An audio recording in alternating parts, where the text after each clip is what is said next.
오늘은 중경이건 학생부 종합전형 분석이에요. 중경이건 정도 가는 친구들의 내신은 대체적으로 보면 2점대 초반에서 2점대 중반에 있는 학생들이 제일 많습니다. 이 친구들이 성적이 되게 애매해요, 실제로는. 1점대 후반도 있을 수 있어요. 지역에 따라서. 그리고 우리 중계 지역이 워낙 학교들이 주변에서 많이 오다 보니까.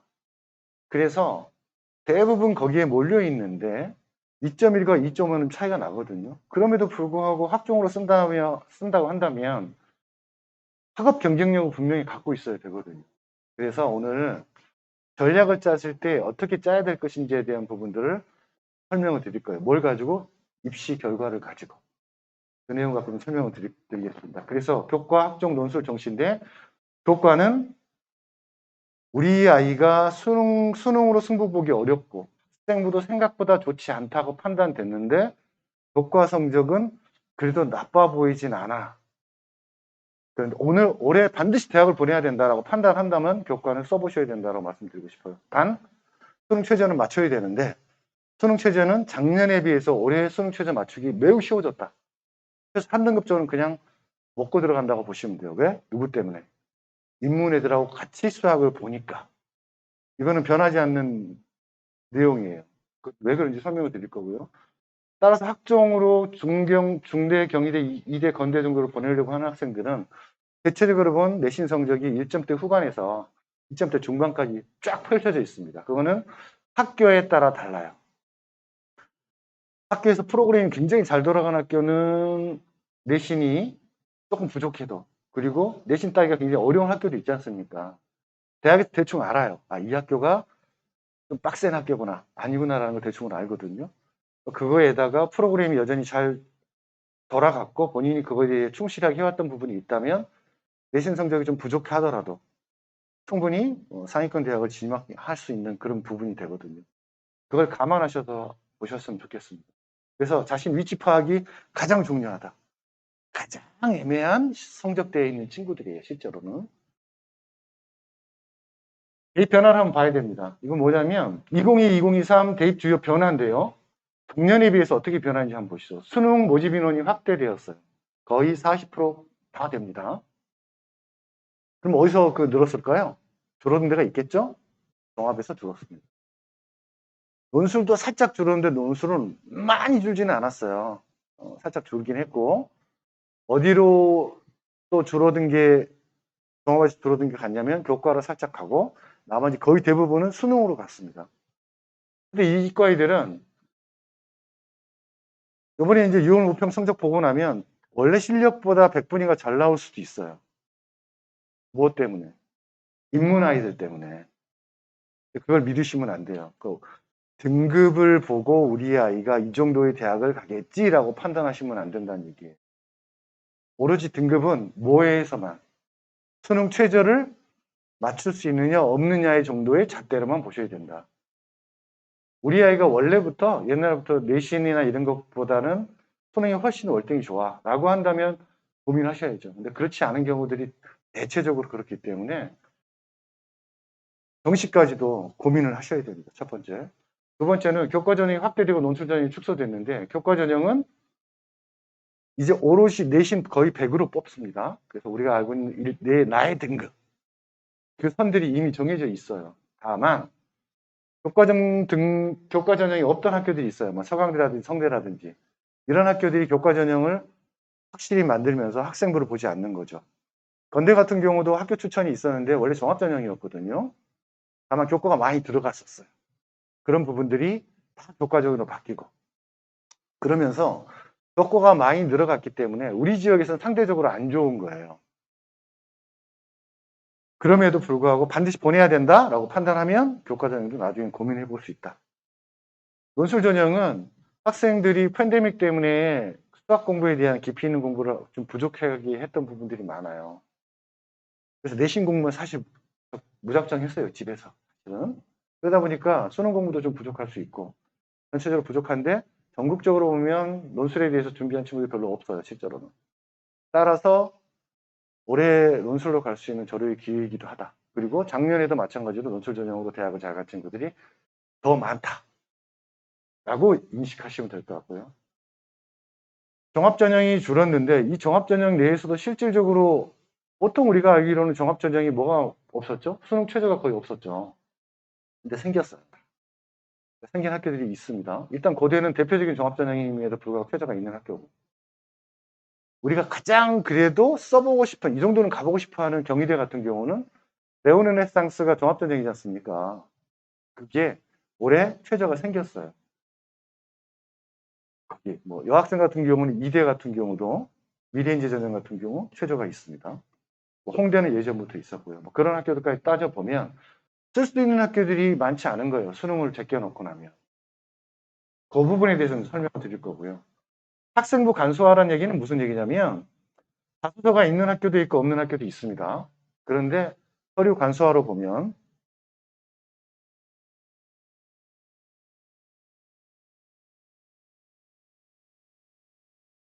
어떤 분이 빠졌냐면 그 부분이 빠졌죠? 어떤 분이 빠졌나요? 원래 작년까지는 모든 본인의 수상 실적이 다 들어갔었어요. 그래서 학교에서 혹시나 잘한 게 있다면 이렇게 좀 확인되는 부분이 있었는데 올해부터는 하나씩만 들어가죠, 학기당. 그 부분이 없다면 사실은 수상 실적이 없는 부분이 약점일 수 있습니다.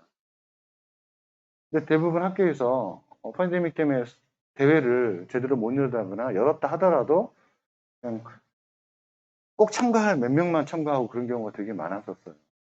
여전히 없다면 종합전형을 노려보는 친구들은 3학년이라 하더라도 장려상이라도 좀 받자. 장려상이라도 뭐 그런 얘기를 해드리고 싶고. 5번 정시모집인데요. 이 정시모집은 국수 선택 과목에 따라서 유불리가 크게 발생했습니다. 실제로. 매우 크게 발생해서 이과 애들한테는 절대적으로 유리해졌고요. 그 부분을 잘 활용해야 된다. 단, 유리해졌다는 것은 우리 아이가 수능에서도 등급으로는 좀 좋아졌을지 몰라도 수능 정시 전형에 가서 학교별 서열에 따라서 쓰는 구조로 보면 우리 아이가 거기 든다는 보장은 없습니다. 그래서 이 부분은 철저하게 뭘로? 우리 아이의 틀린 개수로 따져보셔야 돼요. 모든 과목을 무조건. 이해되셨죠?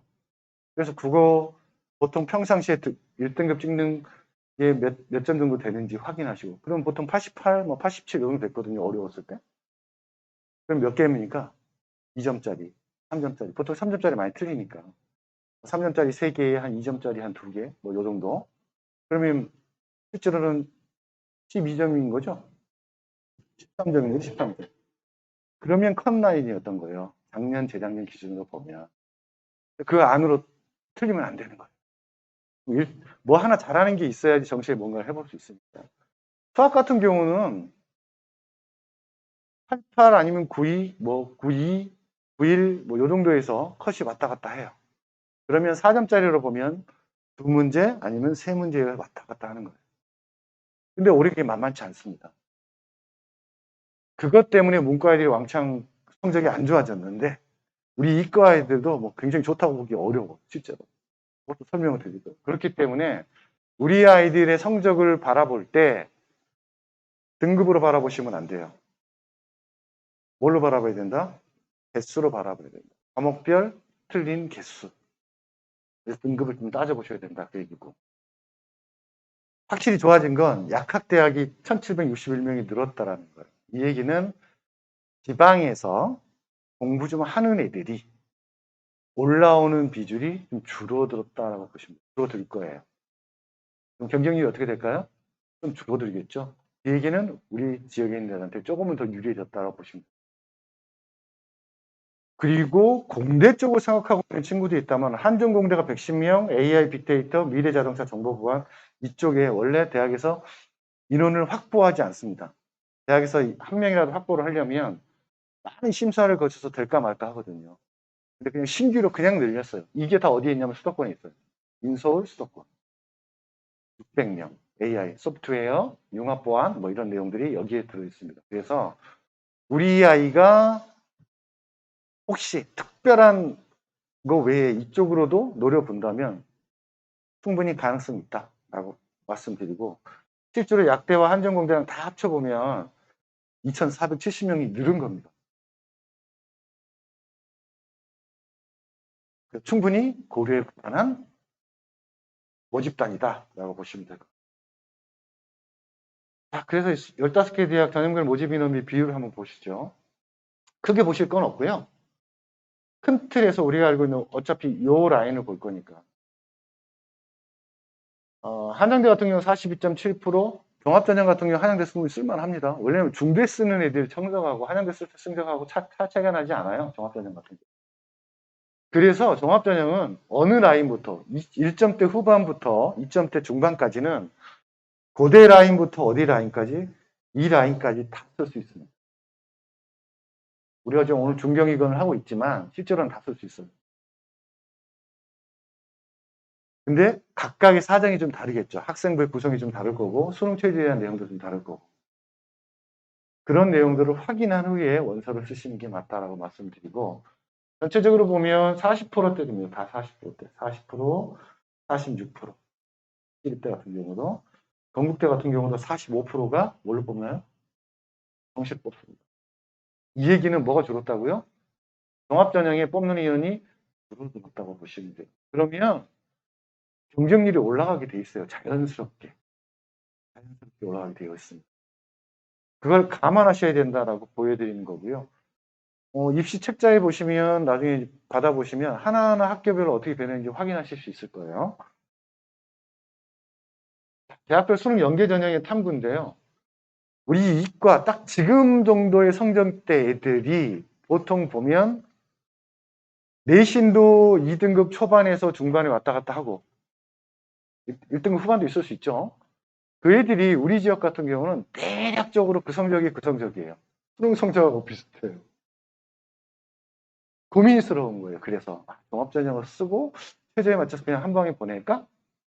그런데 이 아이가 3월달, 4월달, 6월달 조금이라도 좋아지는 과목이 생기기 시작했어. 그러면 어디까지? 정시까지 바라볼 수 있어요. 이유는 수시에 가는 게 가장 좋긴 하나 이 아이가 수학 문제 4점짜리 하나 더 맞으면 학교 색깔이 달라집니다.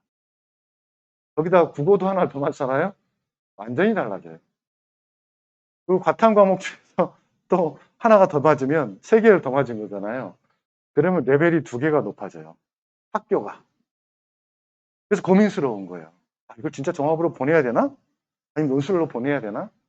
이런 고민이 딱 그 위치에 있는 아이들이 지금 요 라인의 아이들이에요. 그런 고민이 있을 것이다. 그래서 수능 연계 전형에 대한 탐구에 대해서 좀 말씀드리고 싶은 거예요. 자, 수시 정시 모집 인원 한번 보시죠. 쭉 이화여대부터 중앙대, 경희대까지 쭉 보면 아까 말씀드렸지만 여 라인부터 고려대 라인까지는 큰 차이가 나지 않아요. 생각보다. 물론 이쪽 라인에 있는 학교들은 내신과 학생부를 같이 봤을 때 내신 기준으로만 보면 보통 1.5에서 2.0 사이가 가장 많습니다. 그리고 여기서부터 여기까지는 1점대 후반부터 건국대 정도까지는 1점대 후반부터 2점대 중반까지가 몰려 있습니다. 종합전형은 따라서 나의 학생부가 어떻게 되어 있는지에 따라서 확실히 달라질 수 있다. 재작년에 그런 경우 되게 많았습니다. 고대부터 건대까지 쭉 쓰는 거예요, 실제로. 고대 쓰고, 중앙대, 경희대 쓰고, 그리고 안타까워서 최저를 맞출 수 있을까? 그러면 홍대 하나 쓰고, 그래도 건대 정도는 가봐야지 하고 썼단 말이에요. 근데 다 떨어지고 건대만 붙은 친구들이 생각보다 많습니다. 우리 지역만 그런 게 아니라, 어디죠? 다른 지역도 그래요. 그래서 다 떨어지고, 어디를 붙어요? 건대가 아니라 고대 붙은 친구들이 많아요.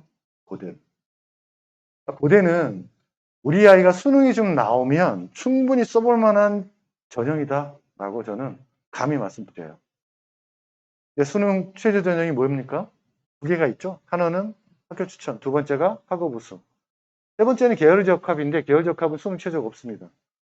그래서 이 2가지 전형이 수능 최저가 있는데 학교 추천은 대체적으로 성적 안에 들어야 되니까 우리 애들 중에 드는 애들도 있고 못 드는 애도 있을 거예요. 간당 안에 걸려있는 애들도 있을 거고 쓰셔야 됩니다.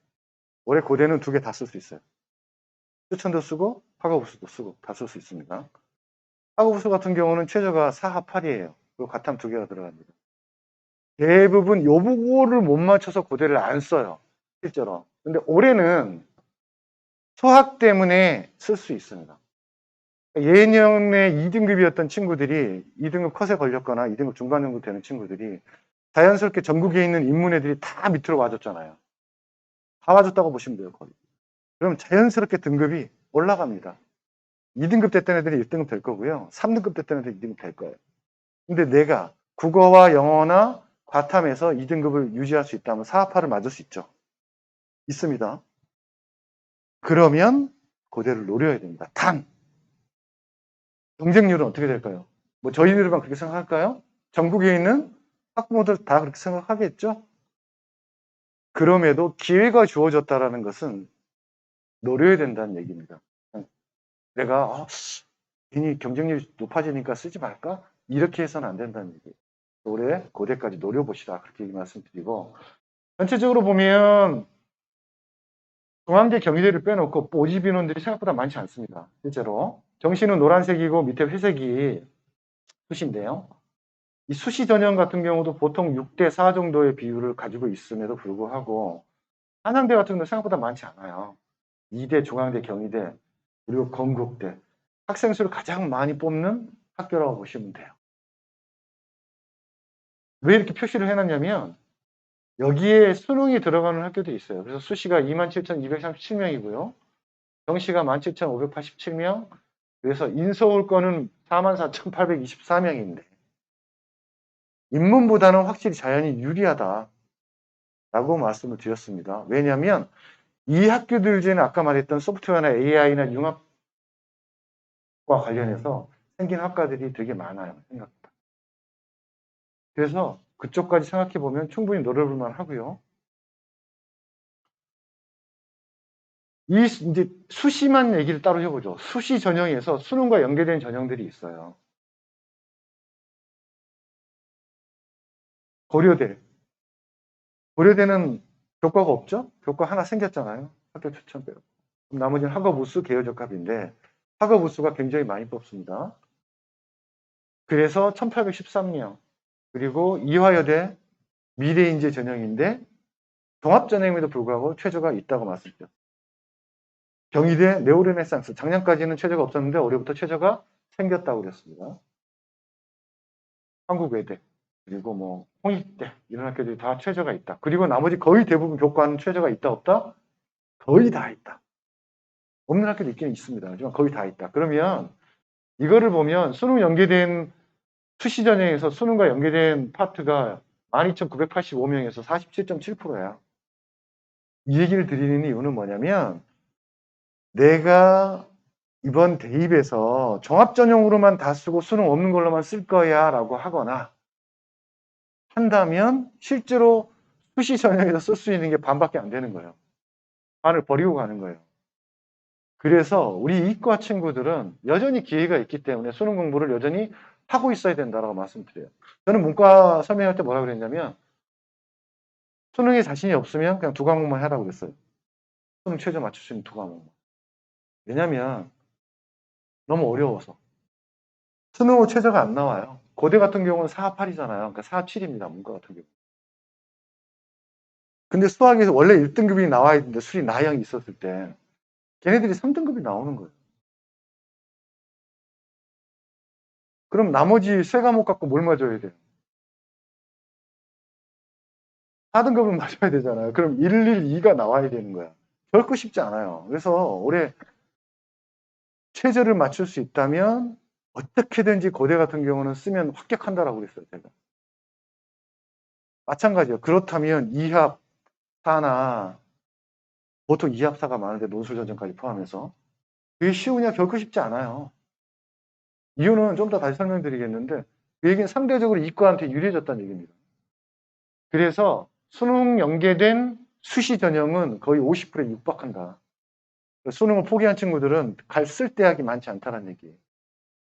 그런데 아까 뭐라고 그랬습니까? 종합전형 인원이 줄었다 그랬어요.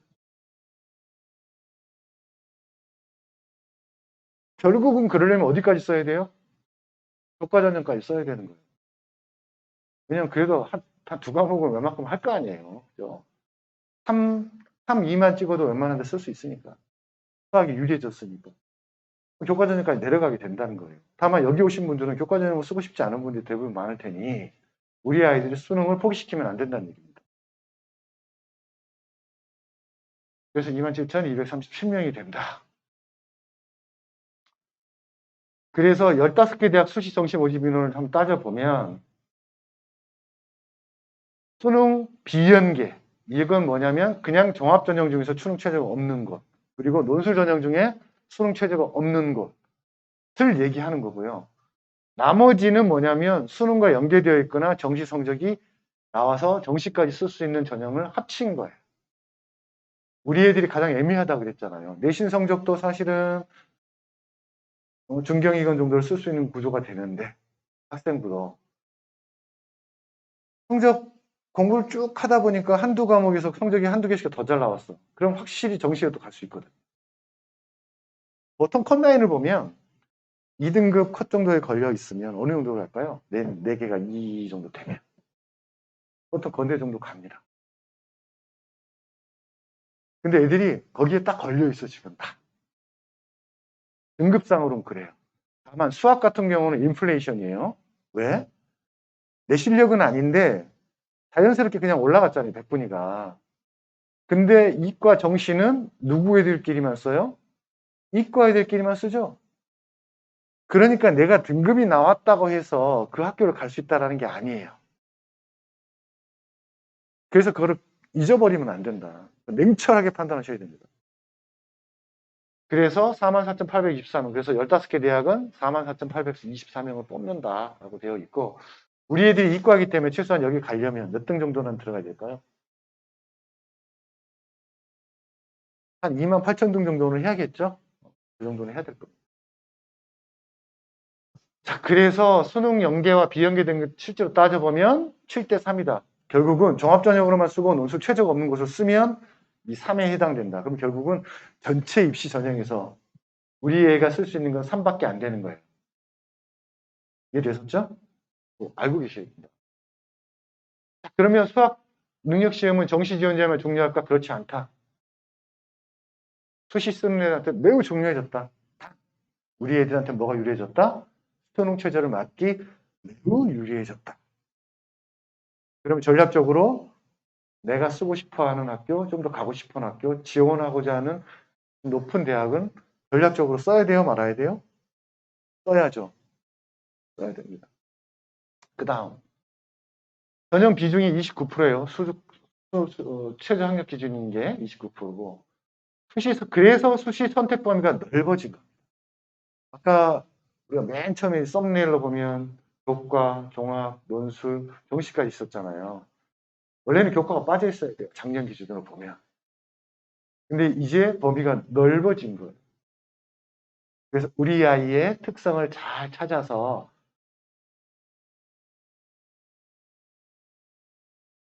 나의 장점을 부각시키고 하면 충분히 찾아낼 수 있습니다. 그래서 넓어졌다고 보시면 될 것 같고. 그래서 고대는 쓰자. 할만하면 무조건 쓰자. 수능 최저 맞을 수 있으니까. 과거에는 이것 때문에 못 쓰는 애들 되게 많았어요.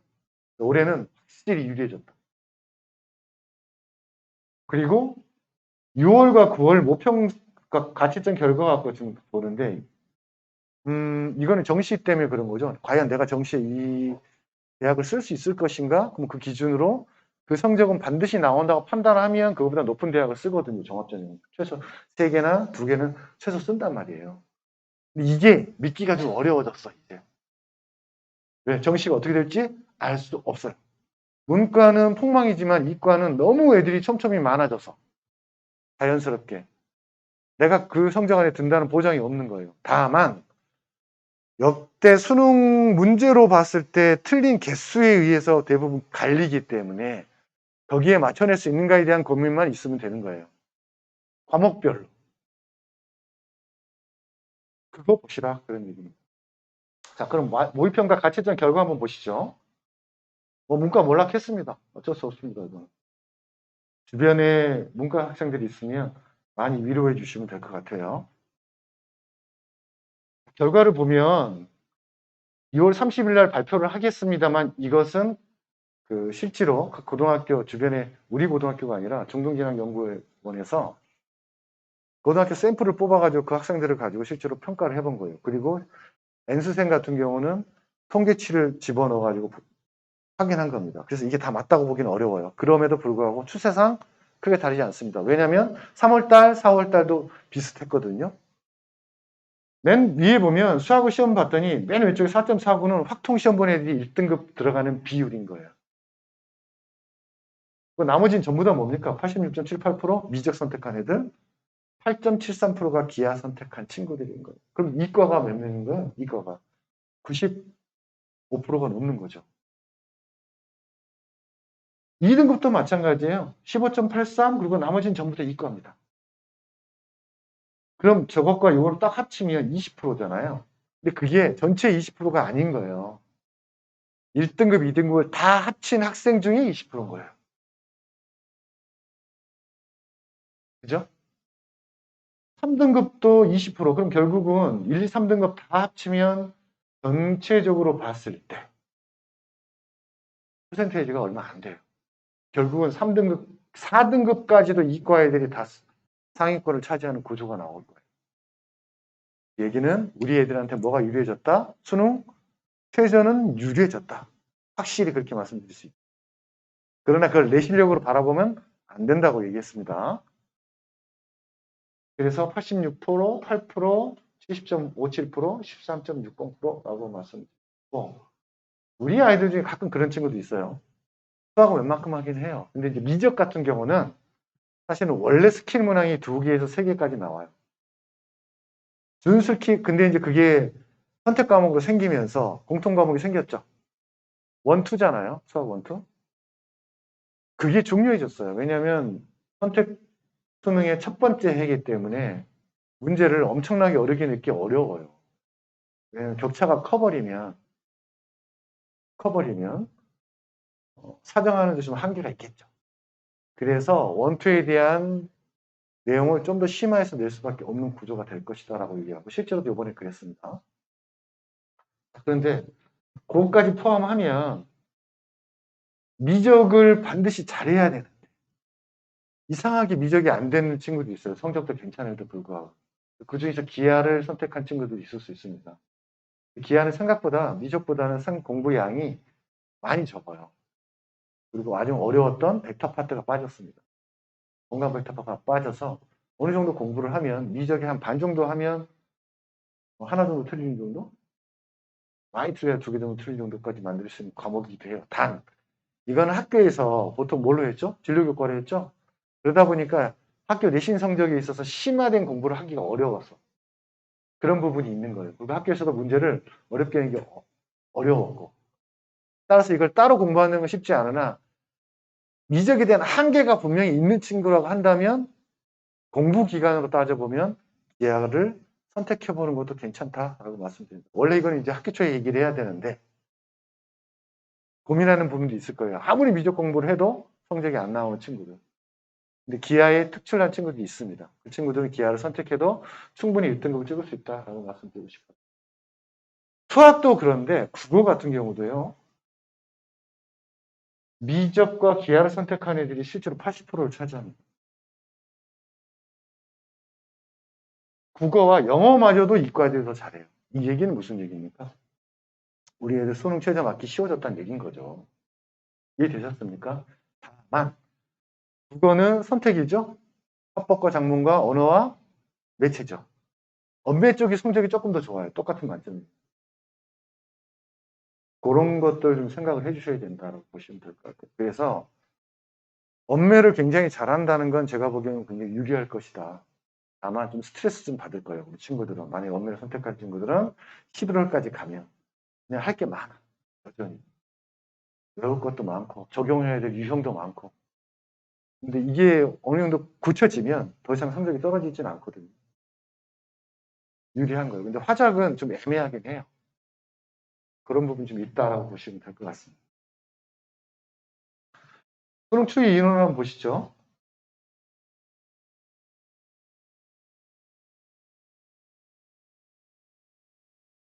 올해 6월 응시를 몇 명이 했냐면 재학생은 35만 7천 명, 재수생이 25만 9천 명 시험 봤는데 흐름을 보자는 얘기입니다.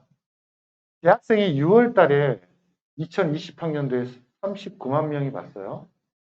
졸업생이 6만 8천 명 봤습니다. 그래서 보면 85% 14.8%였는데 2021학년도 보면 33만 9천 명, 5만 5천 명. 그래서 재생이 5만 명에서 6만 명대가 왔다 갔다 하죠. 6월 달에. 그런데 잘 보셔요. 11월 달에 보면 N수생이 어떻게 되나요? 13만 6천 명이죠. 여기 12만 5천 명입니다. 그 얘기는 이 5만 9천 명은 여전히 허수다. 9월 달에 뭐 하는 애들이 들어와요? 반수하는 친구들이 들어오죠. 들어옵니다. 그래서 올해 N수생까지 포함하면 올해 N수생이 최소 12만 명은 넘을 것이다. 얘기는 6월 모평 성적표를 받아보고 얘가 등급이 어떻게 나왔어라는 걸 믿지 말라는 얘기. 왜? 매우 강력한 어떤 친구들, 엉아들. 아직 얼마가 안 들어온 거예요? 6만 명이 아직 안 들어온 거예요. 그 중에서 최상위권이나 중대 이상을 이미 학교를 다니고 있는 친구들도 있어요. 그럼 그 친구들이 당연히 상위권을 차지하겠죠. 자연스럽게. 그럼 등급을 믿어서는 안 된다. 그래서 개수를 얘기하는 거예요.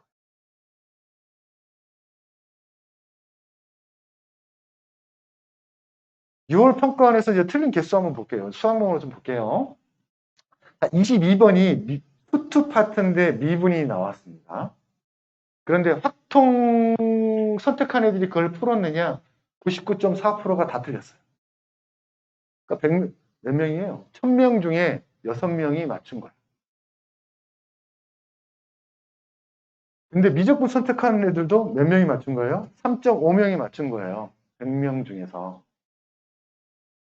결국은 우리가 알고 있는 미적은, 우리가 알고 있는 원래 미적은 이 미적이 아니라 원래 있던 미적, 그러니까 우리가 알고 있는 전통적으로 29번, 30번, 수학 가형에서 21번 이런 것들이었잖아요. 그걸 맞추느냐 못 맞추느냐에 따라서 상위권 대학을 간다 못 간다가 나왔단 말이에요. 그래서 대체적으로 보면 작년까지는 애들이 미적에서 좀 틀려도 그 앞에 있는 수원 파트에서 틀리고 그러지 않았단 말이에요. 확통에서도 안 틀리고. 근데 이제 선택 하다 보니까 어떤 문제가 생겼느냐. 이렇게 틀리는 문제가 생기기 시작했어요. 수트인데. 여기는 어떤가요? 21번도 역시 틀린 문제가 생겼죠? 그런데 중요한 건, 요 밑에 보면 이제 선택 과목, 미적만 보내드릴 얘기하는 거예요. 미적만 보내드리면 94.2%가 30번을 틀렸어요. 그러면 결국은 우리가 알고 있는 스킬 문항, 미적에서 두 문항, 그리고 손수트의 미적 파트에서 또 틀리겠죠? 그럼 몇 개 틀린 거예요? 3개 틀린 거죠. 그럼 사전짜리 몇 개 틀린 거예요? 3개. 몇 점이 감점됐다? 12점이 감점되고 시작한 거예요.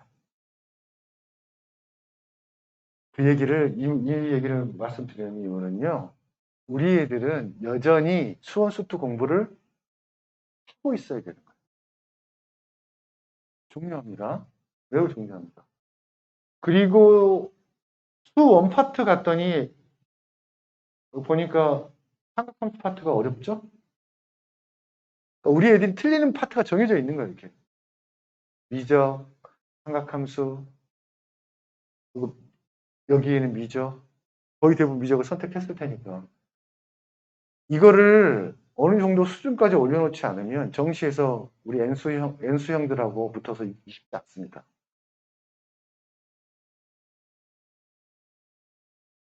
그래서 전형별 교과 비교 한번 해보죠. 입결 한번 보도록 하겠습니다. 서울대부터 건대까지 다 써놨어요. 이유는 요 학교들 빼놓고는 차이가 안 나요. 거의 대부분. 학교 추천 같은 경우는 거의 교과랑 비슷하다고 보면 되는데 1.66, 1.65. 이 얘기는 무슨 얘기냐면요. 차이인데 이 차이는 대부분 내신 성적이 떨어졌다는 얘기예요. 1.5의 컷이었던 학교가 1.51이었다는 얘기예요. 왜 그렇게 됐냐면 실제로는 재작년에 대학 간 친구와 올해 대학 간 친구의 차이를 얘기하는 거거든요. 이유는 한 가지입니다. 인원수가 6만 3천 명이 줄었어요. 그 영향 때문에 자연스럽게 그렇게 된 거예요. 왜냐하면 학생 수가 줄었다는 얘기는 거기에서 내신 따는 게 어려워졌다는 얘기잖아. 학교 내에서. 그게 전국적 영향을 미쳐서 그렇다라고 보시면 돼요. 그러면 원래 6만 명 정도가 떨어지면 저기보다 더 떨어져야 되거든요. 안 떨어졌어, 생각보다. 이유는 왜 그럴까요? 이유는 한 가지. 내신도 수원 수투를 문과, 이과 시험을 같이 봤나요? 같이 안 봤나요?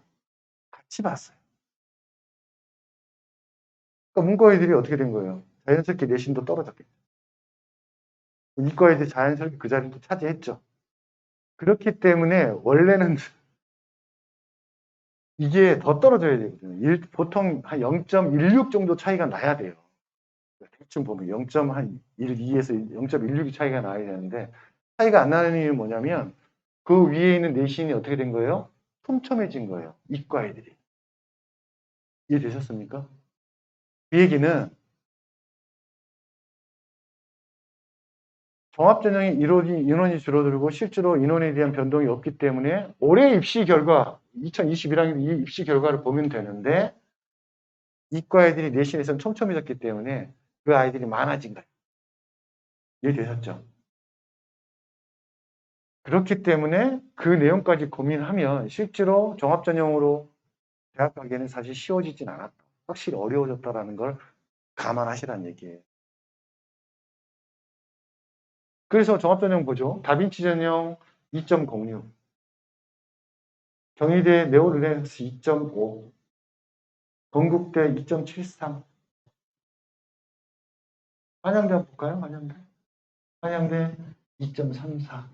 어떤 차이가 있나요? 차이 없죠? 차이 없습니다. 여기까지 포함하면 결국은 이 정도의 학생부와 내신이 성적이면 어디까지 쓸 수 있다? 2.48 학업수까지 쓸 수 있다. 어떤 차이가 있어요? 없어요. 결국은 어떤 차이냐면 수능 최저의 차이인 거예요. 고대는.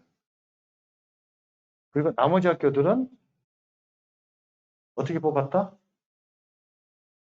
상위권 대학은 블라인드 평가를 통해서 학생부 평가를 했습니다. 그럼에도 불구하고 팬데믹 때문에 학생부 평가 영역을 조금 줄였어요. 교과 영역이 좀 늘어난 거죠. 그러니까 원래는 성적이 더 떨어져야 되는데 더 나빠도 들어가야 되는데 크게 나빠지지 않은 거예요. 이해되셨죠? 올해 그래서 큰 틀에서 보면 2021 합격된 평균 정도를 확인하고 가야 된다. 학과별로 다릅니다. 그럼에도 종합전형 인원이 좀 줄었다는 걸 감안하면 올해 내신 컷은 저거보다 더 올라갈 겁니다. 감안하셔야 된다.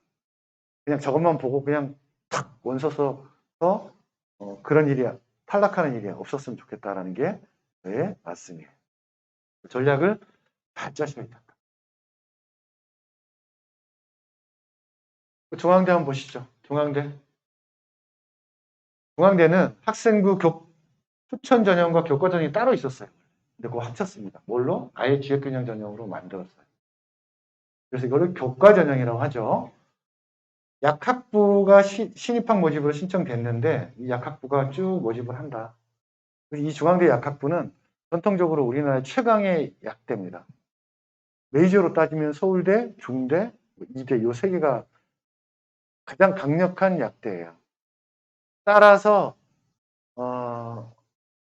여기를 혹시 써보고 싶다라고 하는 친구들이 있을 수 있습니다. 근데 수능 최저가 됐다 세요. 거의 의대급이에요. 수능 최저가.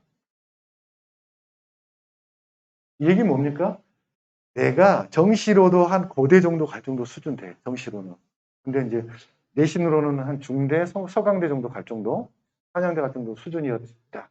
그렇게 따지면 쓸 수 있죠. 왜? 수능이 나오니까. 최저가 세기 때문에 쓸 수 있는 거예요. 이해되셨습니까? 그것까지 감안하셔야 되고, 다만 올해의 약학대학은 인서울에 있는 약학대학은 경쟁률이 굉장히 높을 겁니다. 감안하셔야 된다 말씀드리고, 다빈치 전형에 면접고사가 없었는데 면접고사를 도입했어요.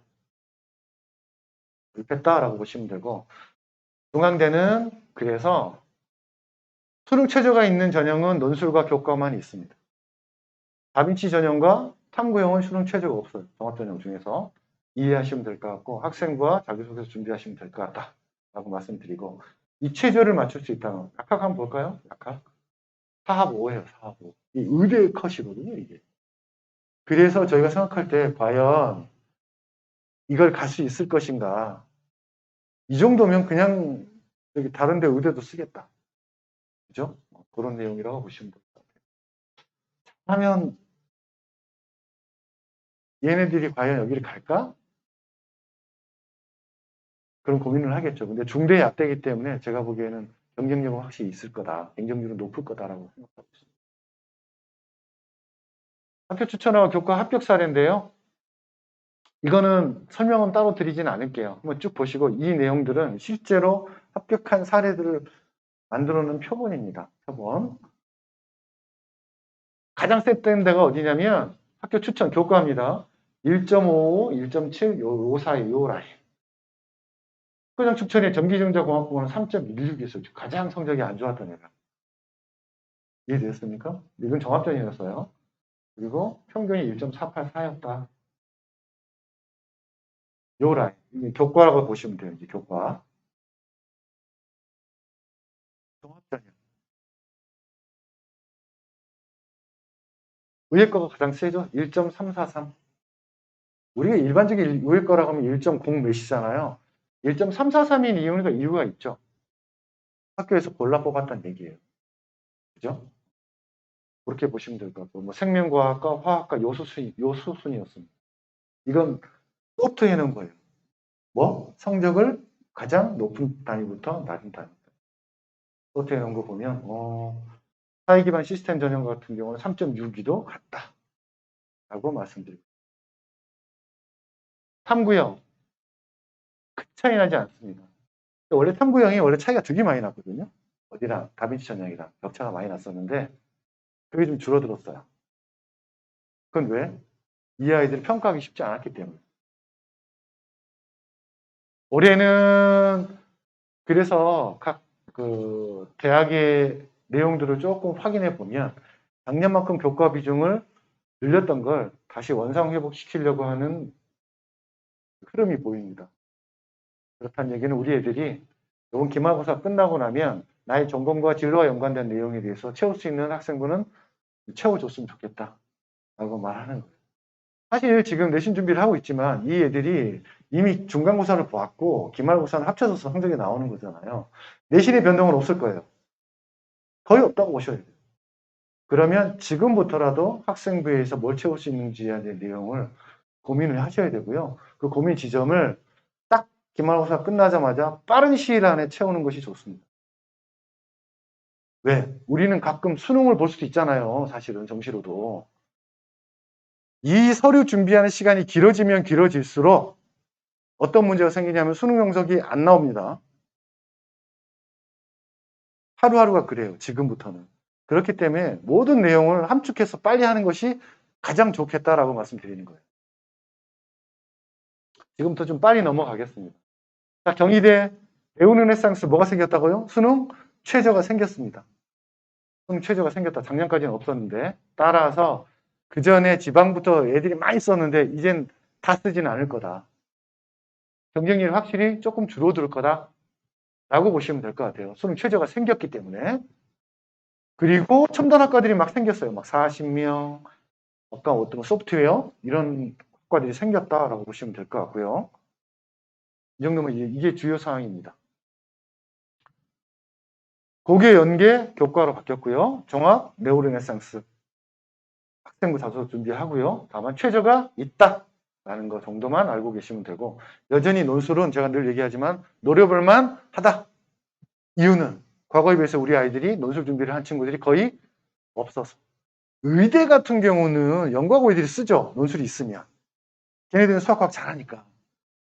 그죠? 올해도 사실은 의대도 네오르네상스가 생김으로 인해서 한계가 좀 생길 거예요. 걔네들은. 왜냐면 걔네들은 국어, 영어가 성적이 안 나오니까. 최저가 세서. 그래서 이 부분도 자사고 애들이나 이런 친구들이 충분히 쓸 수 있는 구조가 돼요. 의대 같은 경우. 잘 안 뽑아줬거든요. 그런 내용들. 자, 그 다음에 이제 연계 종합 사례. 이건 종합이었기 때문에 올해 교과로 바뀌어서 큰 의미는 없습니다. 한번 확인해 보시고 보시면 될 것 같고요. 네오르네상스 합격 사례 보시면 가장 센 게 의예과죠. 역시 1.222예요. 보통 1.0 몇이어야 되는 이것도 1.22죠. 이유가 있습니다. 그래서 강남 자사나 전국 자사 아이들이 좀 많이 쓰는 편이에요. 이렇게 이해하시면 될 것 같고, 이것도 소트에서 위에서부터 아래까지 성적이 나온 겁니다. 그래서 이 사이에 있는 학과들 충분히 많이 쓸 구조가 나와 있다라고 보시면 됩니다. 이화여대 한번 보시죠. 약학대학 새로 신설했다. 학부로 변하는 거죠. 그리고 AI 인공지능학과가 생겼어요. 따로 22명. 이게 계속 생기고 있다라고 보시면 돼요. 여학생들 같은 경우 특히 이 전형을 쓰면 저는 해볼 만하다고 생각해요. 이대 같은 경우 해볼 만하다고 생각합니다. 재적 학생 수의 5%입니다. 최대 10명까지. 이거는 남녀공학이어도 5% 애들은 다 쓸 수 있다. 여학생들만 있는 학교에서는 5% 한계가 있겠죠. 여학생들이 경쟁하니까. 근데 남녀공학에 있는 친구들은 충분히 이걸로 노려볼 수 있다라고 말씀드립니다. 대신 자, 약학과 미래산업약학 두 개가 있어요. 이제는 얘는 사업 5예요. 얘도 사업 5입니다. 둘 다 라이선스는 똑같이 줍니다. 약사 자격증은 둘 다 줘요. 얘는 산업과 연관된 약사 자격증은 마찬가지인 거고 똑같은 약사 자격증을 주고 얘는 회사에 얘는 조금 더 연구하는 쪽으로 약간 달라요. 그 내용을 보시면 되는데 수능 최저가 세죠. 수능 최저가 셉니다. 내신이 잘 나온 상태에서 이 정도로 쓰면 사실 여기 쓸 이유가 없죠. 의대 쓰겠다. 근데 우리 애들은 이제 여기서 살짝 부족하다든가 그러면 최저만 나오면 노려볼 만하다 말씀드리죠. 이거는 빵꾸 날 확률이 좀 있어요. 제가 보기엔. 그리고 뭐 스크랜튼 자연이 있다라고 보시면 되고 교과 추천 전형 이거는 이제 뭐 계속 비슷한데 의외로 이대가 되게 세요. 교과가. 이해하시면 될 것 같고요. 그래서 미래인재 전형 같은 경우도 2.12 정도가 되어 있다. 그래서 1점 의대를 제외하고 1.7부터 어디까지? 2.9까지다.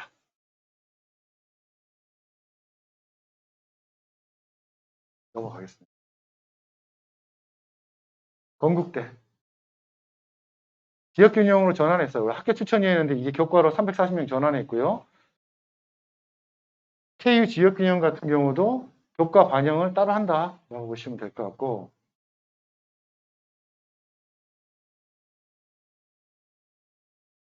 최저가 없죠. 자기 추천은. 자기 추천은 없고요. 교과와 논술만 최저가 있습니다. 그래서 크게 달라지진 않았어요. 건대는 작년하고 비해서. 다만 학교 추천이 지역균형 교과로 만들어졌다라고 보시면 되고 저건 교과 100이니까 내신 성적을 좀 따져봤으면 좋겠다.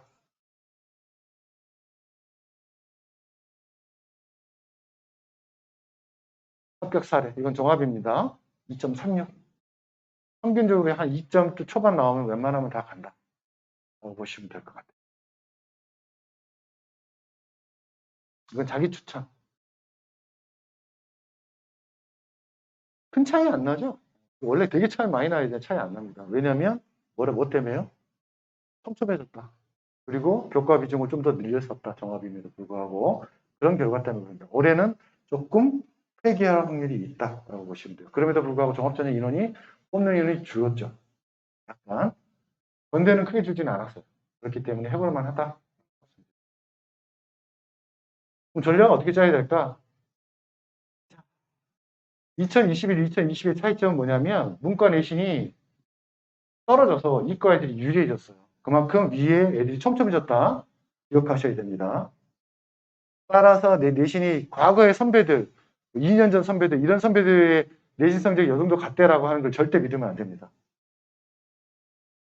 그럼에도 불구하고 수능에서 유리한 부분이 생겼다. 뭘로? 수능 최저 때문에.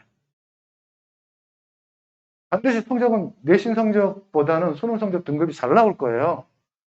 실력에 비해서 잘 나올 겁니다. 다만 그거를 믿으면 안 된다. 믿으면 안 된다. 그 말씀을 드리고 싶고요.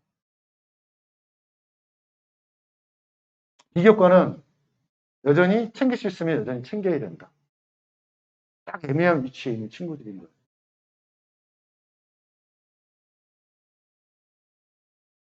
자, 그럼 무엇보다 모평, 아니에요.